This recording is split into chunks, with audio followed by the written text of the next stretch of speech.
بسم اللہ الرحمن الرحیم۔ عزیز طلبہ و طالبات، آج ہم معروف قومی شاعر مفکر پاکستان جناب علامہ محمد اقبال کا تعارف پڑھیں گے۔ ان کی پیدائش کا سال 1877 ہے 1877 اور وفات کا سال 1938 ہے 1938، یعنی 9 نومبر 1877 کو پیدا ہوئے اور 21 اپریل 1938 کو ان کا انتقال ہوا ہے۔ علامہ محمد اقبال سیالکوٹ میں پیدا ہوئے، ابتدائی تعلیم وہیں حاصل کی، انٹر اسکاچ مشن کالج سے کرنے کے بعد گورنمنٹ کالج لاہور سے BA اور MA کیا۔ پنجاب یونیورسٹی لاہور میں کچھ عرصہ ملازمت کرنے کے بعد انگلستان چلے گئے، انگلینڈ چلے گئے۔ لندن سے بار ایٹ لا کرنے کے بعد جرمنی سے PhD کی، واپس آ کر وکالت کرتے رہے۔ 1938 میں فوت ہوئے۔ لاہور میں شاہی مسجد کے باہر آسودہ خاک ہیں، یعنی وہاں پہ ان کی قبر ہے۔ علامہ محمد اقبال ہمارے قومی اور ملی رہنما ہیں۔ اردو اور فارسی زبان کے عظیم شاعر ہونے کے علاوہ ایک مفکر اور فلسفی کی حیثیت سے بھی مشہور ہیں۔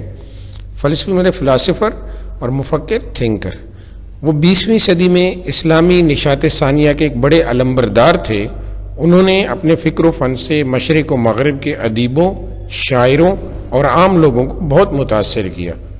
ان کی نظم و نثر کے تراجم 30 زبانوں میں ہو چکے ہیں، 30 مطلب 30۔ اردو اور فارسی کلام کے علاوہ ان کا نثری سرمایہ بھی شائع ہو چکا ہے، یعنی وہ صرف شاعر ہی نہیں ہیں بلکہ انہوں نے بہت سے نثر کی کتابیں بھی لکھی ہیں۔ اقبال کی تصانیف میں مطلب کتابوں میں علم الاقتصاد، مکاتیب اقبال، انوار اقبال اور خطبات اقبال، یہ ان کی کتابیں ہیں، نثری کتابیں۔ فارسی شعری مجموعے اسرار و رموز، پیام مشرق، زبور عجم، جاوید نامہ، پست باید کرد اے اقوام شرق، اور اردو مجموعہ ہے کلام میں بانگ درا، بال جبریل، ضرب کلیم اور ارمغان حجاز۔ یہ جو ارمغان حجاز ہے اس میں فارسی کلام بھی شامل ہے، یعنی اردو کلام بھی ہے اور فارسی کلام بھی ہے۔ متعدد مرتبہ شائع ہو چکے ہیں، یعنی کئی مرتبہ، کافی تعداد میں۔ اقبال کے خطوط کے مختلف مجموعے شائع ہوئے ہیں، یعنی انہوں نے جو مختلف خطوط لکھے ہیں اپنے جاننے والوں کو، دوستوں کو، جو علمی خطوط ہیں یا دیگر ذاتی نوعیت کے خطوط ہیں، وہ بھی کتابی شکل میں شائع ہو چکے ہیں۔ ان میں کلیات مکاتیب اقبال جو بھارت سے 5 جلدوں میں شائع ہوئی ہے، زیادہ اہم ہے۔